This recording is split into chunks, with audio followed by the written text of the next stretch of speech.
Hello, mic check 1 2 3 4। Hello, mic check. नमस्ते दोस्तों, मेरा नाम श्रीधर, मैं एक शराबी हूँ। Hi everybody. आज शराब नहीं पिया हूँ। आज की तारीख है 20 नवंबर 2024 और नागपुर के परिवर्तन समूह ने मुझे सेवा करने का जो मौका दिया है, इसीलिए मैं उनका आभारी हूँ। हम लोग बात कर रहे हैं doctor Bob and good old timer नाम की जो किताब है अंग्रेज़ी में, उसके बारे में हम लोग बात कर रहे हैं। जैसे मैंने पहले बताया था, फिर से एक बार बता रहा हूँ कि ये जो किताब है ये डॉक्टर बॉब की जीवनी है और कम से कम 350 पेजेस की ये किताब है, जिसका अभी मराठी या हिंदी में अनुवाद ऑफिशियल नहीं हुआ है। हो सकता है कि कुछ लोगों ने अपने तरफ से उसको ट्रांसलेट किया है और कॉपी उसकी घूमती भी रहेगी, लेकिन अभी तक उसका ऑफिशियल रिकॉर्डिंग जो है, ऑफिशियल जो वर्शन है वो आया नहीं है। तो हमको ये देखना है अभी कि कब आएगा, लेकिन तब तक हमको जानकारी मिलने के लिए ये किताब के बारे में मैं शेयरिंग कर रहा हूँ। तो मेरा नाम श्रीधर, जैसे बताया मैंने, मैं 18 साल का था तब शराब पीना शुरू किया। 29 साल का था तब शराब बंद किया। मैं अल्कोहलिक्स एनोनिमस में आया, 11 साल शराब पिया। शराब पीने की वजह से धुलाई हो गई, शारीरिक हो गई, काम धंधे की हो गई, पैसे की हो गई और घर में भी हो गई। फिर मैं अल्कोहलिक्स एनोनिमस में आया। मैं भिवंडी ग्रुप का मेंबर हूँ। मदर ग्रुप मेरा भिवंडी है। आपने शायद भिवंडी बदनाम के लिए सुना रहेगा, हिंदू मुस्लिम दंगे के लिए, लेकिन वही भिवंडी वाला हूँ मैं। और आज की तारीख में मेरी उम्र 65 साल है और मैं 35 साल शराब से दूर हूँ। मैं रिटायर्ड हूँ और प्रोफेसर था मैं, और अभी मैं अल्कोहलिक्स एनोनिमस में एक्टिव। पिछले 35 साल से मैं ज़्यादा से ज़्यादा 15 दिन अल्कोहलिक्स एनोनिमस की मीटिंग से दूर रहा हूँ। अदरवाइज़ पूरे 35 साल में कंटिन्यूस मीटिंग करते रहा हूँ, बीच में गायब नहीं हुआ, साल 2 साल वगैरह ऐसा। ज़्यादा से ज़्यादा 15 दिन, और वो भी विपश्यना करने जाता हूँ तब वहाँ पे सब बंद रहता है, इसीलिए मैं शराब से अपना मीटिंग में नहीं रहता हूँ। मैं मुंबई में रह रहा हूँ, अभी दादर में रहता हूँ। मेरे घर में बैठ के मैं रिकॉर्डिंग शेयरिंग कर रहा हूँ और भिवंडी मेरा घर है। कल ही मैं गया था, वो आज सुबह वोटिंग किया और वोटिंग करके हम लोग, मैं और मेरी घरवाली वापस आए। मेरी बेटी जो है वो बाहर प्रदेश में है, इंग्लैंड में है, वो वहाँ सेटल हो गई है। और मेरे माँ बाप गुज़र गए हैं। 2 भाई, एक भाई है, 2 बहनें हैं, एक बस गुज़र गई है कैंसर से। तो ये मेरा जनरल शेयरिंग अपने बारे में बताया मैंने। और किताब के बारे में जब हम बात करेंगे, doctor Bob and good old timers, तो ये आज का तीसरा पुष्प है। पहले मैं देखा था, हमने 2 हफ्ते पहले देखा था कि डॉक्टर बॉब कहाँ पैदा हुए, उनके घर में कौन था। उनकी एक एडप्टेड बेटी थी, उनका एक लड़का था, उनकी बीबी का नाम एनी था, उनके डॉक्टर थे वो प्रोक्टोलॉजिस्ट थे, मतलब एनस का जो हम लोग पीछे का दरवाज़ा, मूलव्याध जिसको बोलते हैं, पाइल्स, भगंदर, इसके डॉक्टर थे, स्पेशलिस्ट थे वो। और 1935 में जब उनको अल्कोहलिक्स एनोनिमस की, हम लोग जो बोलते कि कड़ी शुरू हो गई, तो तभी बिल डब्ल्यू ने उनको मैसेज दिया। उन्होंने भी ट्रायल एंड एरर किया, फिर वापस शराब पिया, अल्कोहलिक कन्वेंशन में गए थे। तो पहले हफ्ते में हमने सिर्फ उनके बारे में जाना था। पहले हफ्ते में हमने जो 60 पन्ने के बारे में मैंने डील किया था, तो उसमें 1 से 5 चैप्टर मैंने किया था। दूसरे हफ्ते में जो मैंने किया था उसमें भी 60 पन्ने कम से कम अप्रॉक्सीमेटली अंदाज से लिए थे। उसमें चैप्टर 6, 7, 8, 9 किया था। और आज हम करने वाले हैं चैप्टर 10, 11, 12, 13। ये मैं इसलिए बता रहा हूँ कि जिनके पास किताब अपने खुद की है, या आज नहीं तो कल जब रिकॉर्डिंग सुनेंगे, ये मैं यूट्यूब पे इसलिए डाल रहा हूँ कि अभी मेरी तो इनिंग ख़त्म हो गई। मुझे उसमें से ना पैसा मिलने वाला है, ना, ऑलरेडी मैं तो स्टार स्पीकर हूँ, मुझे मालूम है, महाराष्ट्र में, मुंबई में मुझे जानते हैं लोग। और मैं वर्कशॉप भी लेता हूँ 73 वर्कशॉप्स मैं लिया हूँ महाराष्ट्र में पूरे। ऑनलाइन भी 1-2 सूरत में लिया है, हिंदी में लिया, इंग्लिश में लिया। जहाँ पे मैं एक एक स्टेप को एक्सप्लेन करता हूँ, अपना बिग बुक का जेरोक्स देता हूँ हर एक के हाथ में और सबको लिखने को बोलता हूँ। तो मेरा वर्कशॉप जो होता है उसमें मैं बताता बोलता हूँ और तुम सुनते हो, तालियां बजाते, ऐसे नहीं चलता है। तो तुमको खुद को लिखना पड़ता है। तो बहुत सारे ग्रुप अपना ग्रुप कॉन्शियस लेके साल में एक बार जब उनका प्रोग्राम रहेगा, जैसे अभी बल्लार शाह में जाने वाला हूँ, तो ये 3-4 महीने पहले तय कर लेता हूँ। बल्लार शाह में अभी मैं 30 मार्च को जाने वाला हूँ, 30 मार्च या 1 अप्रैल अगले साल में। तो वर्कशॉप करता हूँ। मराठी में ऑडियो रिकॉर्डिंग मेरी अभी 96 हो गई और हिंदी में 3-4 हो गए। तो हिंदी में आगे चल के मैं करूँगा, तो इसके लिए आपका सहयोग चाहिए। वो जो यूट्यूब का चैनल है उसका नाम है AA sharing Bombay, BAMBAI। Marathi वाले का नाम मुंबई है, हिंदी वाले का नाम बम्बई है। उसमें अभी ज़्यादा सर्च नहीं मारा इसलिए वो जल्दी नहीं दिखता है, लेकिन गूगल में दिखाई दे रहा है। तो जैसे जैसे आप लोग सर्च करेंगे, मैं जो लिंक भेजूँगा आपको, उसमें क्लिक करेंगे, जैसे जैसे वो एल्गोरिदम में हो जाएगा तब वो आ जाएगा ऊपर अपने आप। तो फिर आपको सुनने में आसानी हो जाएगी। Coming back to the story of doctor Bob and good old timer. तीसरा हफ्ता चल रहा है। 4 चैप्टर के बारे में बात करूँगा। चैप्टर नंबर 10, 11, 12, 13, टोटल 60 पेजेस हो जाएंगे। शुरू कर रहा हूँ मैं चैप्टर नंबर 10, मतलब उसका जो पेज नंबर है वो बताता हूँ, 122। अब इस किताब में बहुत सारे फ़ोटोग्राफ्स दिए हैं। डॉक्टर बॉब का भी फ़ोटोग्राफ दिया हुआ है, हाथ में सिगरेट है, उनकी पुरानी गाड़ी है और ये लंबे 6-6.5 फीट वाले हैं। डॉक्टर बॉब और बिल डब्ल्यू में दोनों में बहुत फ़र्क है। एक तो चीज़ ये है कि डॉक्टर बॉब उम्र में बिल से ज़्यादा थे और डॉक्टर बॉब गुज़र गए 1950 में और बिल डब्ल्यू गुज़र गए 1971 में, 1971 में। तो अल्कोहलिक्स एनोनिमस का आज का जो स्वरूप दिखाई देता है, इसमें बिल डब्ल्यू का रोल बहुत बड़ा है। लेकिन जब तक डॉक्टर बॉब थे तब दोनों मिलके ये फैसले लेते थे। अब 10वां चैप्टर जो है उसमें लिखा हुआ है को फाउंडर्स फेस मनी प्रॉब्लम्स। मतलब ये दोनों बंदे जो है बिल डब्ल्यू और डॉक्टर बॉब, इनको पैसे की दिक्कत आ रही है। अब हमको सबको मालूम है अल्कोहलिक्स एनोनिमस में आने के बाद हम सबको दिक्कत आती है, पैसे की दिक्कत हम सबको आती ही है, उसका कोई इलाज नहीं है, क्योंकि हमने उल्टे सीधे व्यवहार किए हैं तो उसकी वजह से हमको पैसे की प्रॉब्लम होती है। तो अल्कोहलिक, लेकिन कुछ लोग नसीब वाले हैं, उनका काम धंधा जोरों में चलने लगता है, जो भी काम करते हैं उनके पास पैसा आने लगता है। लेकिन अनफॉर्चुनेटली डॉक्टर बॉब और बिल डब्ल्यू के बारे में ऐसा नहीं हुआ था। तो 1945 में शुरू हुआ और 2 साल बाद 1947 में 1937 में बिल डब्ल्यू वापस एक्रोन गया था, कुछ काम के लिए आजू बाजू में गया था, तो उनके गांव में गया था और तभी उसने डॉक्टर बॉब को बताया कि भाई अभी तो अच्छा चल रहा है, किताब चालू होके अभी शुरू नहीं हुए थे किताब की। बिल डब्ल्यू अपना अल्कोहलिक्स एनोनिमस जो बिग बुक है वो मार्केट में नहीं आया था, लेकिन वर्ड ऑफ माउथ जिसे कहा जाता है, एक दूसरे को बोलता है, तो उनको अल्कोहलिक्स एनोनिमस के बदले में एक नाम दिया था कुछ लोगों ने। एक मिनट, उसका नाम जो है वो अच्छा खासा नाम है, द ग्रुप थेरेपी, उसको ड्रंकर्ड्स ग्रुप। एक मिनट, कहीं तो नाम दिया हुआ उधर है, एक मिनट, एक उसका अच्छा खासा नाम दिया है किसी ने, नहीं पीने वाले बेवड़े, ऐसा उसका कुछ तो नाम था। तो ये नाम से सब लोग ये ग्रुप को जानते थे, क्योंकि ये एक्रोन में ऑक्सफोर्ड ग्रुप का साथ में रहता था और न्यूयॉर्क में बिल डब्ल्यू के साथ में अलग से इसको अल्कोहलिक्स एनोनिमस नाम नहीं दिया था। लेकिन लोग ढूंढते ढूंढते बिल डब्ल्यू को और डॉक्टर बॉब के पास आते थे। तब 1947 में जब ये दोनों मिले तो इन दोनों ने सोचा कि अरे भाई, दुनिया में इतने बेवड़े लोग हैं तो उन सब तक हमको पहुंचना ज़रूरी है। तो ये पहुंचने के लिए हमको क्या करना पड़ेगा, क्योंकि आज जैसे चल रहा है, जिसको सुधरना है वो न्यूयॉर्क आता है, एक्रोन आता है, बिल डब्ल्यू और डॉक्टर बॉब को ढूंढते ढूंढते आता है, जहाँ पे मीटिंग चलता है वहाँ पे आ जाते हैं, घर वाले लेके आते हैं उसको, जो भी रहेगी ये तरीका। तो ये तो ज़िंदगी भर चलेगा नहीं, तो क्या करना चाहिए। तो बिल डब्ल्यू के दिमाग में से 4 आइडिया आया था और वो 4 आइडिया बिल डब्ल्यू ने डॉक्टर बॉब को बताया। उसमें से पहले आइडिया थी अस्पताल शुरू करना।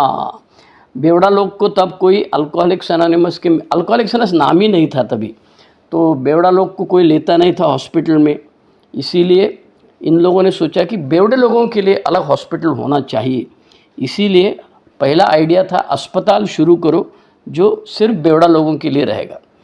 दूसरी आइडिया थी भाई पैसा जमा करना चाहिए। बहुत सारे सेठ लोग हैं दुनिया में और ये अच्छे काम के लिए पैसा देने के लिए भी तैयार रहेंगे वो, तो हमको पैसा जमा करना चाहिए।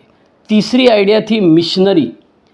क्रिश्चियन धर्म में मिशनरी कहा जाता है, हम लोग अपनी ज़बान में कहेंगे तो उसको एजेंट बोल सकते हैं, या आप डॉक्टर के पास जाएंगे तो दवा की कंपनी वाले जो एजेंट आते हैं उसको जैसे मेडिकल रिप्रेजेंटेटिव बोलते हैं, वैसे बिल डब्ल्यू के दिमाग में आइडिया थी कि अपना जो संस्था है उसका नाम अल्कोहलिक्स एनोनिमस नहीं था तभी, तो हमारी जो संस्था है उसके मिशनरीज रहेंगे।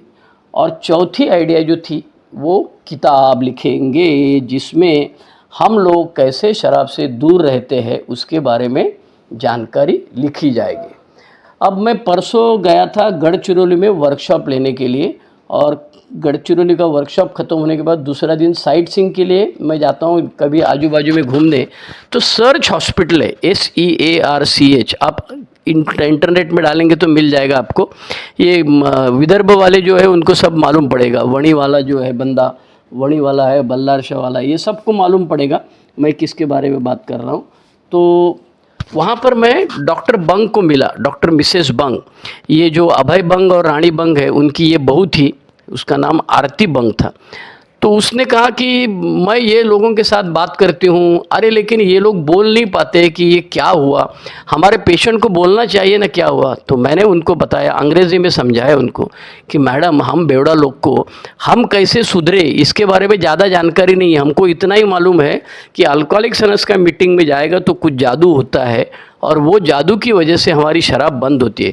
अब साइकेट्रिस्ट उसको ग्रुप थेरेपी बोलते हैं, और साइकेट्रिस्ट उसको कुछ तो क्या डॉक्टर अपने आशीष देशपांडे हमेशा बताते हैं रिसेप्टर्स ज़्यादा बढ़ते हैं इत्यादि इत्यादि। तो वो खुद ही साइकेट्रिस्ट थी, वो MD साइकेट्रिस्ट थी। तो वो बोला अरे बाबा वही तो मैं चाहती हूँ कि हमको मालूम है वैद्यक शास्त्र जहाँ ख़त्म होता है मेडिकल फ्रैटर्निटी क्या करेगी। भाई आदमी खड़ा है और वो पी के अपनी शरीर की हालत ख़राब करेगा, तब हमारे पास आएगा, हम उसके शरीर को ठीक करेंगे, लेकिन वो वापस शराब पीने की वजह से वापस अपने शरीर की वाट लगाएगा। तो ये क्या होता है अल्कोहलिक्स एनोनिमस से, ये कार्ल यूंग की आइडिया क्या है, डॉक्टर सिल्कवर्थ की आइडिया क्या थी, ये सब हमको लोगों को बताना चाहिए, इसीलिए कोई किताब होनी चाहिए। तो ये 4 आइडिया थी। बिल डब्ल्यू ने जब पहली बार डॉक्टर बॉब को बताया तो डॉक्टर बॉब ने किताब के बारे में जो आइडिया थी उसको तुरंत स्वीकार कर लिया, और उन्होंने बता दिया कि ये तू किताब लिखने के बारे में तेरे को जो कुछ हेल्प चाहिए वो मैं करूँगा, कोई दिक्कत नहीं है। तो तभी ग्रुप कॉन्शियस नाम की आइडिया कुछ थी नहीं, लेकिन डॉक्टर बॉब ने कहा कि भैया तुम अभी एक्रोन में आए हो तो हमारी मीटिंग में चलो, और हमारी मीटिंग में जो लोग बंदे आते हैं उनसे बात कर लो तुम, ये तुम्हारी 4 आइडिया है वो। तो एक्रोन की मीटिंग में गया, और जिसको कहा जाता है कि पहला ग्रुप कॉन्शियस ज़िंदगी में लिया गया मेजर इसके लिए क्या बोलते हैं मेजर रीज़न के लिए, कारण के लिए, वो था एक्रोन में लिया हुआ। उस मीटिंग में 18 बंदे थे और बिल डब्ल्यू ने ये सब 4 आइडिया बताया, हॉस्पिटल, रेजिंग मनी, मिशनरीज़ और किताब। तो ये 4 आइडिया के बारे में 18 लोगों को बताया। तो बेयर मेजॉरिटी बोल रहा है, मतलब या तो 10-8 से या उससे ज़्यादा मेजॉरिटी से ये आइडिया पास हो गया। मतलब बहुत सारे लोग इस आइडिया के खिलाफ थे कि हमको नहीं करना चाहिए। अब उनका दावा क्या था, उनका दावा कहना ये था कि अरे भाई क्रिश्चियन धर्म में 12 अपोस्टल्स है, 12 तत्व है, वो कहाँ किताब में लिखे हुए हैं, फिर भी लोग जाते हैं ना। दूसरी चीज़ ये है कि हमको पब्लिसिटी नहीं चाहिए। तीसरी चीज़ ये थी कि पैसा आएगा तो सत्यानाश होएगा, बेवड़ा एक दूसरे के ऊपर मारामारी करेगा, इसीलिए ये सब आइडिया मत करो। लेकिन ग्रुप कॉन्शियस से ये चारों आइडिया पास हो गया और बिल डब्ल्यू को डॉक्टर बॉब ने बताया कि देख भाई, तेरे को किताब लिखना है ना, उसके लिए मैं तेरे को हेल्प करूँगा। हम लोग के यहाँ पे जो ग्रुप में है उसमें से सब लोग अपनी स्टोरी वगैरह बताएंगे, लेकिन ये तेरी पैसे वाली जो आइडिया है ये तू देख लेना एक्रोन अपना न्यूयॉर्क में, क्योंकि न्यूयॉर्क बड़ा शहर है एक्रोन से, तो इसीलिए वहाँ पे कुछ होता है तो तू देख लेना, यहाँ से तो कुछ नहीं होगा। अब इस चैप्टर में को फाउंडर्स फेसिंग मनी प्रॉब्लम ये टाइटल दिया है, लेकिन इसमें बिल डब्ल्यू और डॉक्टर बॉब के बीच में क्या फ़र्क था उसके बारे में भी बताया। अब अक्सर हम लोग को लगता है कि बिल डब्ल्यू तो प्रमोटर था, उसे हमेशा नया नया आइडिया दिमाग में चलते रहता था, और डॉक्टर बॉब उसको अपोज करता था, ऐसे कुछ लोगों का कहना है। मतलब कुछ लोग बोलते हैं कि बिल डब्ल्यू अल्कोहलिक्स एनोनिमस का ये था क्या, एक्सीलेटर था, कि स्कूटर में मौके गाड़ी में रहता है, जो एक्सीलेटर दबाओ तो गाड़ी का स्पीड बढ़ता है, और डॉक्टर बॉब जो था वो स्पीड ब्रेकर था, या उसको ब्रेक था वो कम करने के लिए, जो बिल डब्ल्यू जोर से चलता था उसको स्पीड कम करने के लिए। तो अक्सर लोगों को लगता है कि अरे यार डॉक्टर बॉब कॉन्जर्वेशनिस्ट है, पुराण मतवादी, पुराने ख्याल वाया, लेकिन इसमें 3-4 पन्ने में डॉक्टर बॉब कैसे पुराण मतवादी नहीं है इसके बारे में उन्होंने बताया हुआ है, कि उनको कैसे वो जो मतलब अपने आप के अंदर बदलाव करने के लिए तैयार होते थे।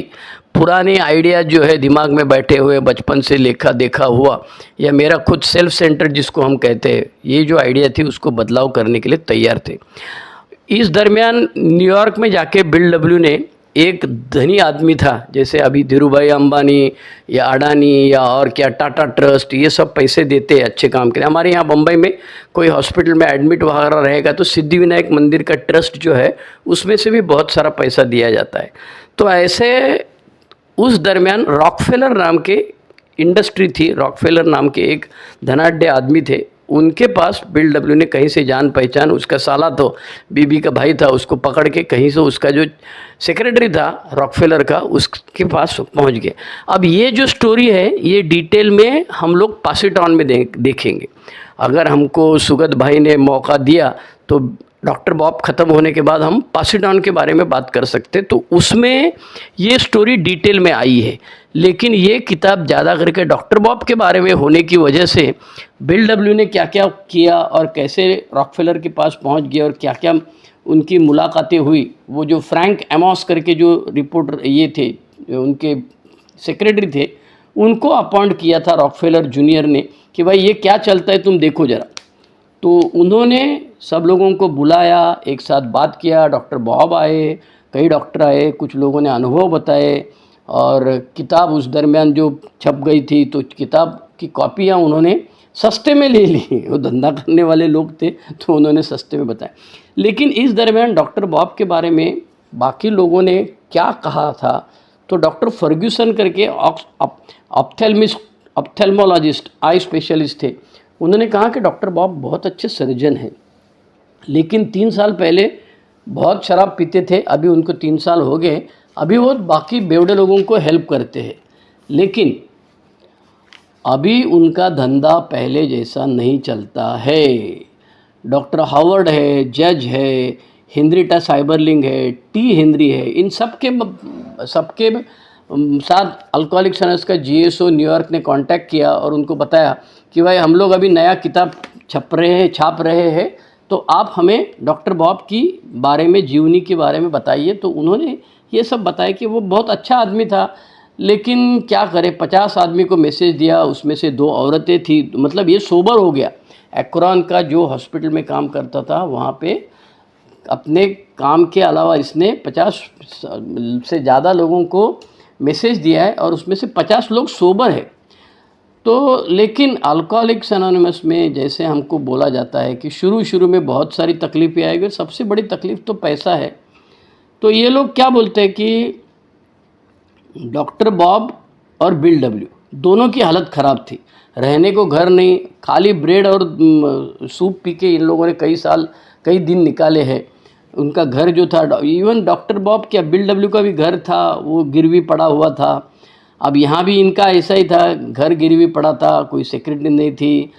फिर भी वो जो उनकी मिसेस थी एनी, वो औरतों को मतलब एल-एनोन को हेल्प करती थी। तो इस दरमियान ये जो रॉकफेलर था उसने जो अपॉइंट किया हुआ बंदा था फ्रैंक अमोस, और फ्रैंक अमोस ने और एक आदमी को अपॉइंट किया था, उसका नाम था अल्बर्ट स्कॉट। ये अल्बर्ट स्कॉट ने सब अल्कोहलिक्स एनोनिमस, तभी नाम नहीं दिया था, किताब जस्ट आई थी, उनके साथ बात किया और बोला कि भाई तुम लोग जो कुछ काम कर रहे हो ना वो बहुत भारी काम है, लेकिन अगर तुम ये बाहर से पैसा लेना शुरू करेंगे तो इस अच्छे काम की वाट लगेगी, इसलिए आप बाहर से पैसा मत लो और हम लोग भी आपको पैसा नहीं देने वाले हैं, डोनेशन वगैरह हम लोग नहीं देंगे। आप फिर क्या करेंगे? बोले ये दोनों की हालत ख़राब है, ये तो हमको दिखाई देता है। उसका इलाज एक ही है, हम लोग इनको या तुम्हारी संस्था को एक लोन के लिए पैसा देते हैं, थोड़ा बहुत डोनेशन जाएगा, थोड़ा बहुत ये लेगा। उन्होंने बहुत सारी किताबें खरीदी थी सस्ते में, $3.5 की कीमत थी अपनी, तो उन्होंने $1 में ख़रीद लिया। बोले तुमको प्रिंटिंग कॉस्ट $1 पड़ता है। और $5,000 जो थे वो $5,000 लोकल चर्च के पास दे के रखे और बोला कि इनको हर हफ्ते $30 देना चाहिए।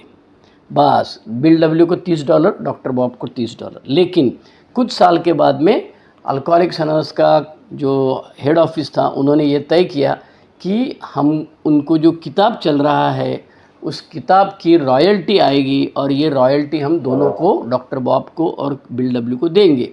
तो ये दोनों ने रॉयल्टी जैसे मिलने लगी, किताब जोरों में चलने लगी, तो उसके बारे में इनको पैसा मिला और फिर ये जो रॉकफेलर से पैसा लिया हुआ था ये सब वापस दे दिया है। तो अल्कोहलिक्स एनोनिमस में शुरू के पीरियड में डॉक्टर बॉब की हालत बहुत खस्ता थी, इसीलिए उनको पैसा मिलने के लिए, अपना कारोबार चलाने के लिए $30 हर हफ्ते चर्च में से उनके अकाउंट में जमा किया जाता था। अब बिल डब्ल्यू और डॉक्टर बॉब के बारे में हम लोग जब बात करते हैं तो डॉक्टर बॉब का कहना था कि भाई ज़्यादा पब्लिसिटी नहीं चाहिए, और उनका ऑब्जर्वेशन और एक भी था जो हमने किताब में भी लिखा है, बिग बुक में भी लिखा है, कि जिनको साइको प्रॉब्लम है और अल्कोहलिज्म भी है उनके बारे में अल्कोहलिक्स एनोनिमस का सक्सेस रेट कम है। आज भी हम जानते हैं कि हमारे यहाँ, हमारे में बहुत लोग हैं जो साइकेट्रिस्ट, मैं खुद साइकेट्रिस्ट ने भेजा हुआ पेशेंट हूँ, लेकिन डॉक्टर बॉब का कहना था कि इनके बारे में सक्सेस रेट कम है, इसीलिए फिर आगे चल के बहुत सारे चेंजेस हुए तो उसमें अभी ये नहीं रहा। और तीसरी चीज़ कही गई थी कि ये जो संस्था चल रही हमारी, उसका धर्म से कुछ लेना देना नहीं होना चाहिए, नहीं तो अगर क्रिश्चियन धर्म से करेंगे तो बाकी धर्म वाले लोग इसमें नहीं आएंगे। अब इसका ये जो इनकी सोच थी डॉक्टर बॉब की, उसकी वजह से इसका इम्प्लीकेशंस, इसका परिणाम ये हुआ कि ऑक्सफोर्ड ग्रुप और AMA मीटिंग, ये जो साथ में एक्रोन में चलती थी, उसके बारे में झगड़ा चालू हो गया कुछ लोगों के दिमाग में और कुछ लोगों को फिजिकल। तो इन्होंने कहा कि मीटिंग करना ज़रूरी है, लेकिन ये क्वाइट टाइम नाम का जो चीज़ है, मतलब 11वां कदम हमारा जो है उसके बारे में, वो नहीं होना चाहिए। दूसरा है कि एल-एनोन तब नई फॉर्म हुई थी, तो एल-एनोन के बारे में क्या करना चाहिए ये लोग सोच रहे थे। और सिटी हॉस्पिटल जो था, उस सिटी हॉस्पिटल में बिल डब्ल्यू को जो ऑफ़र दी थी वो भी ग्रुप कॉन्शियंस से ठुकरा दी गई थी कि भाई तू उधर जाके ले थेरेपिस्ट करके काम करेगा तो सत्यानाश होएगा और ये संस्था डूब जाएगी, ये जो तुम काम कर रहे हो ये आगे चल के नहीं चलेगा, इसीलिए तुम सब मत करो, तुम्हारी हालत ख़राब है, धंधा नहीं चलता, ये सब हमको मालूम है, लेकिन आज के तारीख में तू ये काम करना ज़रूरी है, इसीलिए उन्होंने ये काम चालू रखा। अब अगला चैप्टर है, उसका नाम है early meetings and big book controversy. अब इसमें दो चीज़ें दी गई। अर्ली मीटिंग मतलब एक्रोन में जो मीटिंग चलती थी वो टी हेनरी नाम के ऑक्सफोर्ड ग्रुप के मेंबर थे, क्योंकि डॉक्टर बॉब ऑक्सफोर्ड ग्रुप में पहले से जा रहे थे, बिल डब्ल्यू का अभी नया नया बंदा गया था। तो ऑक्सफोर्ड ग्रुप का फॉर्मेट क्या होता था, तो पहला तो ये है कि ऑक्सफोर्ड ग्रुप में कुछ लोग ऐसे थे कि जो बेवड़ा लोगों को ऑक्सफोर्ड ग्रुप के मेंबर नहीं समझते थे। उसमें और एक दिक्कत ये थी कि बंदा पहले दिन आएगा तो उसको सरेंडर करवाते थे। सरेंडर मतलब घुटने टेक कर उसको भगवान के जैसे क्रिश्चियन धर्म में अपने चर्च में जाते तो घुटने टेक के बैठते वैसा करवाते थे। लेकिन बाद में अल्कोहलिक्स अनोनिमस की जब फॉर्मेशन होने लगी, मीटिंग चलने लगी, तब ये सब नहीं बंद हो गया। क्यों? तो डॉक्टर बॉब और बिल डब्ल्यू दोनों का कहना है कि बेवड़ा एक ऐसा आदमी है जो तुमको ये करना मांगता है, ऐसा बोलेगा तो नहीं करेगा, और वो सरेंडर वगैरह सब नहीं करेगा, क्योंकि उसको स्पिरिचुअल एंगल और धार्मिक एंगल और रिलीजियस एंगल ये सब शुरू में, अब हम लोग अपने अपनी स्टोरी के बारे में याद करेंगे, पहले दिन आए थे, पहले महीने में क्या किया था, ये सब लोग बोलते थे हे प्रभु, इसके लिए हम भी हे प्रभु करके ये अपना प्रेयर बोलते थे, लेकिन वैसे हमको कुछ समझ में नहीं आता था। बिल डब्ल्यू का कहना है कि ये जो ऑक्सफोर्ड ग्रुप की मीटिंग चलती है उसमें जो सरेंडर नाम की चीज़ है उसमें हमको दिक्कत है, इसीलिए हमको अलग से होना चाहिए। तो ये शुरू की मीटिंग एक्रोन की, न्यूयॉर्क की नहीं, न्यूयॉर्क में बिल डब्ल्यू रहता था, उसने पहले दिन से ही अपना दुकान अलग से बना लिया था, ऑक्सफोर्ड ग्रुप में नहीं जाते थे ये लोग। लेकिन ये जो लोग थे टी हेनरी के घर में मीटिंग एक्रोन में चलती थी डॉक्टर बॉब के यहाँ, तो जब शेयरिंग करते थे तो सिर्फ कैरेक्टर डिफेक्ट के बारे में बात करते थे ऑक्सफोर्ड ग्रुप में, क्योंकि उनके यहाँ अल्कोहलिज्म वाले कम लोग थे। लॉर्ड्स का प्रेयर लेते थे, भगवान की प्रार्थना जो आती है वो चलती थी, 1 घंटा मीटिंग चलती थी, बाद में उनके सबके घर वाले लोग जो रहते थे वो सोशल कॉन्टैक्ट्स हो जाता था। लेकिन बिल डब्ल्यू ये सरेंडर के खिलाफ था, उसका कहना है कि ये बेबड़ा नहीं सुनेगा। तो ये अर्ली मीटिंग जो चलती थी उसके बारे में क्लेरेंस का एक मेंबर था, जेडीएच मेंबर था, अर्नी जिसके बारे में हमने पिछले हफ्ते में देखा था, बॉब ई, डोरोथी, ये सब के अपने अनुभव जो है इस किताब में लिखे हुए हैं और इनका रिकॉर्डिंग किया हुआ है और फिर ये इसमें टाइप किया है। इसमें स्पॉन्सरशिप जो नाम का चक्कर था वो एकदम सस्पेंस था, सिक्रेटिव था, किसी को मालूम नहीं करने का। तो एक दूसरे के साथ बात करने का फ़ोन ही एक ही जरिया था। और जो आजकल हम लोग स्पॉन्सी बोलते तो तभी उनको कुकी बोलते थे या पिजन बोलते थे, पिजन मतलब कबूतर। तो न्यू कमर जो आता था उसको ऐसे नाम से बोला जाता था और इनकी गैदरिंग चलती थी, बहुत सारे लोग होते थे। लेकिन जैसे जैसे वक्त चलते गया वैसे वैसे एक्रोन और न्यूयॉर्क के अलावा और कई जगह पे, लॉस एंजलिस में और लोकल जगह पे ये सब मीटिंग चालू हो गई। तो हम लोग ऑक्सफोर्ड ग्रुप से अलग हो गए और उसके बहुत सारे और भी कारण है। ऑक्सफोर्ड ग्रुप के बारे में क्यों सेपरेट हो गए उसके बारे में अगले चैप्टर में और डिटेल में बताया, लेकिन इस चैप्टर में अर्ली मीटिंग कैसे चलती थी ये बताया और बिग बुक कंट्रोवर्सी बोलता है। अब सबसे पहला तो ये है कि बिग बुक का लिखना जो काम कर रहा था वो बिल डब्ल्यू कर रहा था और उसको ओके करने के लिए एक्रोन और न्यूयॉर्क दोनों जगह पे मीटिंग में ये सब चलता था। तो पहला तो ये चीज़ आई कि भाई टाइटल क्या रखने का, तो टाइटल वे आउट लिखने का। कोई बोला बिल डब्ल्यूज वे आउट, इसके बारे में हम लोग ए कम्स ऑफ एज और पासिटर्न में ज़्यादा डिटेल में बात करेंगे। लेकिन यहाँ पे बिग बुक में क्या बदलाव हुए, उसमें डॉक्टर बॉब का रोल क्या था और क्या एक्चुअल हुआ था इसके बारे में लिखा हुआ है। तो वे आउट और फिर लाइब्रेरी कांग्रेस नाम की एक संस्था होती है, उसमें बिल डब्ल्यू ने किसी को भेज दिया, बोला अरे वे आउट नाम से 12 किताब ऑलरेडी है तो ये 13वीं हो जाएगी, तो फिर उसका नाम अल्कोहलिक्स एनोनिमस रखा गया। और 2 वाइव्स अपने औरतों के एड्रेस किया हुआ एक जो प्रकरण चैप्टर बिग बुक में है, तो शुरू में एनी ने और लुइस ने बोला था कि ये चैप्टर हम दोनों लिखेंगे, लेकिन बिल डब्ल्यू ने मना किया। बिल डब्ल्यू बोला नहीं, एक हाथ से लिखा होना चाहिए, तुम लोग के क्या आइडिया है ये मुझे बताइए और मैं इसमें लिख देता हूँ। इसीलिए अक्खा किताब जो है पूरा वो बिल डब्ल्यू ने ही लिखा हुआ है। तो एनी जो थी बोलती हूँ my feelings were declined by Bill W, लेकिन जो रफ ड्राफ्ट चलता था वो बिल डब्ल्यू लिखता था, न्यूयॉर्क ग्रुप में डिस्कशन होता था, उसका बाद में एक्रोन में आता था। हम लोग का एक किताब है अल्कोहलिक्स एनोनिमस गैली करके, तो पुराने ज़माने में प्रिंटिंग जाने से पहले उसमें काटपीट किया जाता था। तो ये काटपीट के साथ में बिल डब्ल्यू की हैंडराइटिंग में हर टाइम जो चेंजेस हुए हैं वो एक 2000 रुपये की एक किताब है, उसको बिग बुक गैली ऐसा कुछ तो बोला जाता है, मुझे एग्जैक्ट मालूम नहीं, जानकार लोग हो सकता है, मेरे से ज़्यादा जानकारी वाले लोग यहाँ पे है, वो लोग बाद में बोलेंगे उसके बारे में। ये किताब में लिखा हुआ है। तो उसमें स्टोरी डाली थी बिग बुक में तो कुछ लोगों का कहना है कि अरे ये अल्कोहलिक्स अनोनिमस फ्रॉड है, ये वर्मोंट में रहने वाले दो बंदे हैं, बिल डब्ल्यू और डॉक्टर बॉब, ये पैसा कमाने के लिए ये सब आइडिया किया है, इसीलिए कोई स्टोरी लिखने को तैयार नहीं दिया था, स्टोरी लिख के देने को तैयार नहीं था। फिर आहिस्ता आहिस्ता जैसे जैसे डॉक्टर बॉब और बिल डब्ल्यू दोनों ने लोगों को समझाया, तो फिर समझाने के बाद में इनको आहिस्ता आहिस्ता अक्ल आई और ये सब स्टोरी लिखा। और जिम करके मेंबर था, उसने फिर स्टोरी में चेंजेस किया, मतलब वो ऑथर नहीं, एडिटर बन गया। अब तीसरा चैप्टर है Cleveland A separates from Oxford group. जैसे मैंने पहले बताया कि ये 12वां जो चैप्टर है 16-14 पेजेस का, उसमें लिखा है कि 1939 में ऑक्सफोर्ड ग्रुप में बेवड़ा लोग जाते थे। कहाँ पर? एक्रोन में ज़्यादा करके जाते थे। लेकिन ये सेपरेट होने की जो वजह है, उसमें बहुत सारी वजह दी है उसने।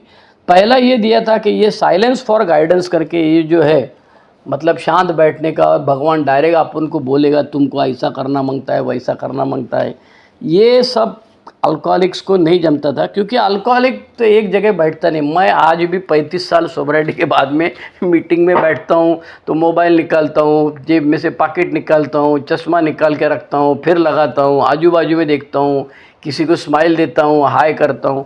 शांति से 1 घंटा 1.5 घंटा बेवड़े को बैठने को दिक्कत होती है, उसे रेस्टलेस कहा गया है। बेवड़ा रेस्टलेस होता है। तो ऑक्सफोर्ड ग्रुप में नॉन अल्कोहलिक भी थे ना, जिनकी प्रॉब्लम कुछ अलग थी, तो वो लोग और उनके कंपैरिजन में बेवड़ा लोग साला छुटपुट इधर से निकलो उधर बैठो, अपना दिमाग शांत नहीं है, अपना शरीर भी शांत नहीं है। तो ये पहली प्रॉब्लम थी। दूसरा प्रॉब्लम था जगह कम पड़ने लगा, क्योंकि नॉन अल्कोहलिक भी रहते थे और अल्कोहलिक भी रहते थे, तो उस जगह में कम क्लियरेंस की, जहाँ पे कम जगह पड़ा। तीसरी चीज़ है कि इन लोगों का कहना है कि इनके जो 5 प्रिंसिपल्स थे, वो जो 5 प्रिंसिपल एक साथ लेना मांगता है, एक एक करके आराम से। अपने को कैसा बिल डब्ल्यू ने बताया है कि भाई तेरे को जितना खा सकता है उतना खाना, सब एक साथ खाने की ज़रूरत नहीं, जब मांगता है तेरे को तब तू आराम से ये सब ले सकता है। ज़रूरी नहीं कि 1 से 12 लेना मांगता है, आराम से पहले 9वां ले, बाद में 5वां ले, पहला ले, जो तैसे मांगता है तेरे को वैसे ले ले। तो ऑक्सफोर्ड ग्रुप का कहना था नहीं नहीं, ये जो हमारे 5 सी है, और हमको रेस्टिट्यूशन, एक्सेप्टेंस और सरेंडर और भगवान के साथ बैठना, ये सब जो इवेंजेलिस्ट बोलता है, इवेंजेलिस्ट EVANGELIST, इसको हिंदी में कहा गया है प्रचारक या उपदेशक, जो क्रिश्चियन धर्म में होता है। तो बोलता है बेवड़ा ये इवेंजलिज्म सहन नहीं करेगा, वो उसको बोलेगा तुम ऊपर बैठ के बोलेगा ऐसा ऐसा करना मांगता है, वैसा करना मांगता है, तो ये सब सुनने वाला नहीं, इसीलिए हमको अलग होना चाहिए। और एक चीज़ थी, चेकिंग करती थी। चेकिंग मतलब बेवड़े के दिमाग में क्या चल रहा है, वो दूसरा कोई आदमी सब उसके बारे में उसको बोलता था कि मेरा अंदाज़ा ऐसा है, मेरे को ऐसा लगता है। तो वो बोले बेवड़ा कोई किसी को सुनने वाला नहीं है, दूसरे की दादागिरी सुनना नहीं है। इवन आजकल स्पॉन्सर की संकल्पना वो भी है। मुझे कई लोग बोलते हैं, एक तो बोलते मेरा स्पॉन्सर ही नहीं है, और कुछ लोग कितना 5-10 साल 15-20 साल कितने चलते हैं, स्पॉन्सर नहीं है, और उसको मजाक करते हैं, क्या ज़रूरत है, हमने नहीं लिया, हमारा कुछ बिगड़ा नहीं है, ऐसे भी बोलने वाले लोग रहते हैं। और कुछ लोग बोलते हैं मेरा इसका स्पॉन्सर अलग है, उसका स्पॉन्सर अलग है, मैं 2-3 लोगों को पूछता हूँ, वो सब 2-3 लोग मेरे स्पॉन्सर है। इसीलिए अल्कोहलिक्स एनोनिमस में और ऑक्सफोर्ड ग्रुप में फ़र्क ये था कि बेवड़ा किसी की सुनने वाला नहीं है। इसीलिए शुरू में बताया जाता है कि एक ही स्पॉन्सर ले लो, इनिशियल स्पॉन्सर और प्रोग्राम स्पॉन्सर। मतलब शुरू में जो घुमाता है हमको वो इनिशियल स्पॉन्सर, और बाद में प्रोग्राम लेने के लिए 4था-5वां कदम जिसके पास लेते हैं वो प्रोग्राम स्पॉन्सर, इतना ही ले लो। तो ये जो चेकिंग था, मतलब तुम्हारे दिमाग में क्या चलता है उसके बारे में हम, दूसरा आदमी तुमको बोलेगा ये ऐसा नहीं करने का, वैसा नहीं, तो बोला ये नहीं, ऑक्सफोर्ड ग्रुप की आइडिया नहीं चलेगी। दूसरी चीज़ ये है कि ऑक्सफोर्ड ग्रुप के कुछ लोग थे, उनको लगता था कि बेवड़ा लोगों को अलाउ करना मतलब अपना संस्था का इज्जत का फालूदा होने वाला है, इसीलिए वो मना करते थे। तो बेवड़ा लोग को लगने लगा साला इनको हम नहीं आना चाहते, ये चाहते कि हम। अच्छा, और एक का वजह ये भी थी कि उसका जो फाउंडर था डॉक्टर बुकमन करके, उसने कहा था कि अल्कोहलिज्म इज सिन, पाप है दारू पीना, ऐसा ये भगवान ने दिया हुआ शाप है तुमको, तो अल्कोहलिक्स अनोनिमस ये सब नहीं बोलता है। अल्कोहलिक्स अनोनिमस बोलता है वो पाप है, पुण्य है, हमको नहीं मालूम। लेकिन सच्चाई ये है कि आज की डेट में मेरी अवस्था ऐसी है। और एक चीज़ थी, ऑक्सफोर्ड ग्रुप में एनोनिमिटी नहीं माना जाता था। पब्लिक लेवल पे सबको, जो बड़ा आदमी रहेगा उसका नाम से पब्लिसिटी करता था। एक को समझ में आया, अरे ऐसा पब्लिसिटी करेगा, 4 दिन के बाद वो बेवड़ा पिएगा, तो उसका देख के जो जितने भी लोग आए थे, सचिन तेंदुलकर समझो उदाहरण के लिए, हाँ सचिन तेंदुलकर नहीं है, लेकिन सचिन तेंदुलकर का नाम देख के या किसी हीरोइन का नाम देख के ये भाई ए का मेंबर है, और जब वो पलटी मारेगा, उसका घोड़ा टांगा पलटी हो जाएगा, वो शराब पिएगा, तो उसका देख के जितने भी लोग आए थे वो सब वापस जाएंगे। तो इसीलिए बोला एनोनिमिटी हमको रखना ज़रूरी है। और ये जो ऑक्सफोर्ड ग्रुप का था, उनका बिजनेस एथिक्स का मॉडल जो था वो रबर कंपनी से एक अटैच टाइप था उनका, लेकिन उसके बारे में लोकल लेवल पे उल्टा सीधा बोला जाता था।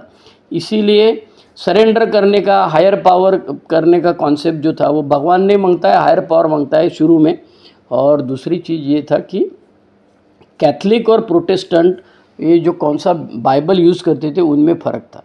तो डॉक्टर बॉब का कहना था कि भाई ऑक्सफोर्ड ग्रुप्स को मैं तो बहुत ज़माने से जा रहा हूँ, अभी बेवड़ा लोग भी उधर ही सुधर रहा है, तो तुम जो बोलते हो ना अलग हो जाओ, वो आहिस्ता आहिस्ता होएगा।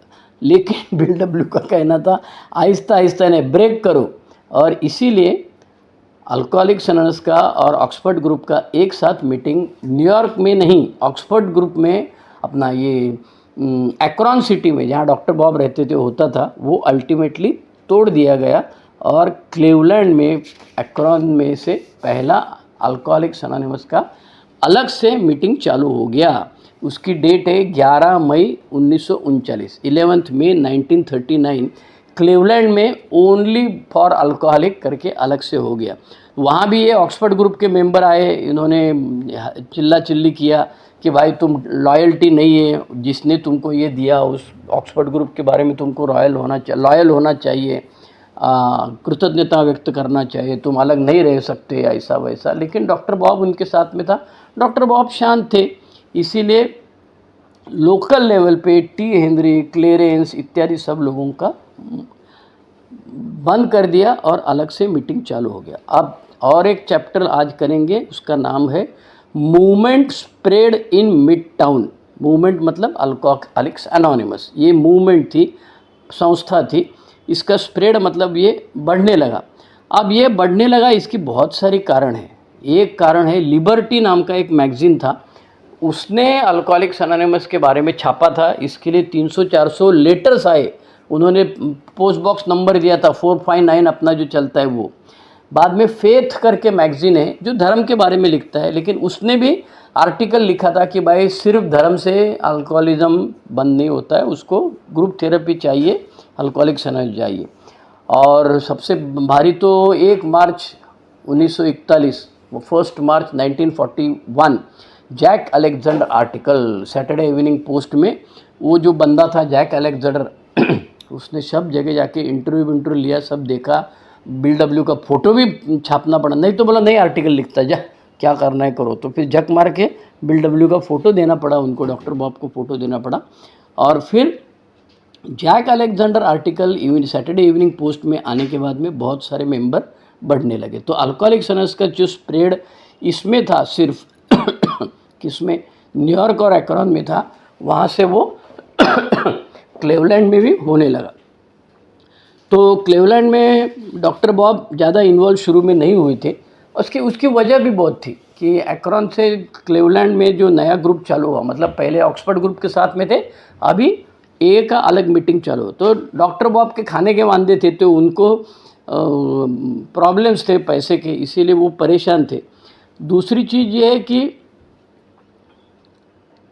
नए लोग जो आते थे उनकी प्रगति, आर्थिक प्रगति हो रही थी, लेकिन डॉक्टर बॉब जो है वो 4 साल सोबर रहने के बावजूद दूध और ब्रेड, मिल्क और ब्रेड खा के दिन निकालते थे। बाकी के लोग तो नौकरी धंधा करने लगे, लेकिन डॉक्टर की हालत ख़राब थी। लेकिन इस दरमियान अल्कोहलिक्स अनोनिमस सिटी हॉस्पिटल में ओवरलोड होने लगा। डॉक्टर बॉब, बाकी लोग चिल्लाने लगे कि भाई बहुत सारे बीमार पेशेंट आते हैं, ये बिल डब्ल्यू डॉक्टर बॉब के ये जो नया नाटक है, खूब एक साथ में बहुत सारे पेशेंट आने लगे हैं। लेकिन डॉक्टर बॉब कोऑपरेटिव थे, और बाकी जो शहर थे उसमें भी अल्कोहलिक्स अनोनिमस का मैसेज चलने लगा।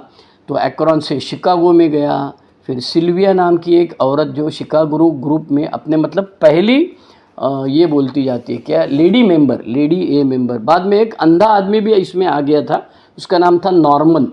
एक फिर डेट्रॉइट में सिल्विया आई थी। तो इस प्रकार से अल्कोहलिक्स अनोनिमस का प्रचार प्रसार शोरों में शुरू हो गया। तो ये था 13वां चैप्टर। हमने बात किया 11वां चैप्टर जिसमें शुरू की मीटिंग कैसे चलती थी। 12वां चैप्टर में ऑक्सफोर्ड ग्रुप और अलग ये हो गया।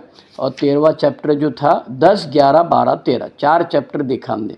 पहले में पैसे की दिक्कत, दूसरे में किताब और मीटिंग कैसे चलती थी, तीसरे में सेपरेट कैसे हो गए, और चौथे में हमने देखा है आज कि पब्लिसिटी मिलने के बाद में अल्कोहलिक्स अनोनिमस लोगों तक पहुंच गई। सिर्फ वर्ड ऑफ माउथ, आज भी हम लोग बोलते हैं कि अल्कोहलिक्स अनोनिमस जो भी है वो इसकी वजह से नहीं है। क्या सिर्फ अल्कोहलिक्स अनोनिमस की वजह से नहीं, तो हमारे दोस्तों ने हमको बहुत सारा हेल्प किया है। तो इस प्रकार हम लोग ये 4 चैप्टर आज देखे हैं। तो आज मैं रुकता हूँ पेज नंबर 184 पे। ठीक है, मेरे सामने किताब है, एक सेकंड भाई, doctor Bob and good old timer. शुरू किया कहाँ था और ख़त्म कहाँ, 184 पेज पे ख़त्म हो गया और शुरू किया था 122 पे, बराबर है। तो 4 चैप्टर और 60 पेजेस हो गया, 350 पेजेस की किताब है। 3 हफ्ते हो गए हैं और 3 हफ्ते लगेंगे। ये मैंने पहले शेयर किया था 2000 साल में मैंने शेयर किया है। मेरे पास जो नोटबुक है, मेरे को एक अच्छी आदत है कि जब भी मैंने शेयर किया है तो उसके बारे में मैंने नोटबुक में लिख के रखा था। तो ये doctor Bob and good old timer जो किताब है उसको मैंने पहले शेयर किया था डोंबिवली में, एसवी जोशी हाई स्कूल में जो ग्रुप चलता था उसमें मैंने 6 जनवरी 2000, फिर 13 जनवरी, 20 जनवरी, 27 जनवरी, 3 फरवरी, 17 फरवरी, तो 2000 में पहली बार शेयर किया था। फिर 2010 में किया था और कहीं पर, और फिर 2020 में अभी मैंने कुछ दिन 2-3 महीने पहले मराठी में ऑडियो रिकॉर्डिंग बना के उसका अपलोड किया था। अब ये सुगत भाई ने मुझे मौका दिया, इसके लिए मैं आप लोगों का शुक्रगुजार हूँ। Thank you very much. ये मैं डालूँगा आपको, मैं ये भेज देता हूँ सुगत भाई को, मैं थंबनेल बना के भेज देता हूँ।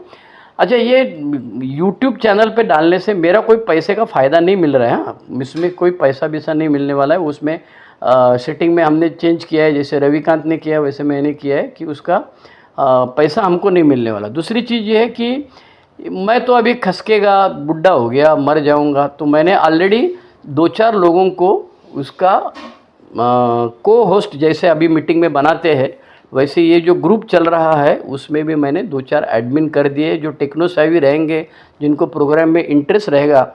और ये लोग मेरे मरने के बाद भी ये जो लिंक है ये उसमें और भी डाल सकते हैं।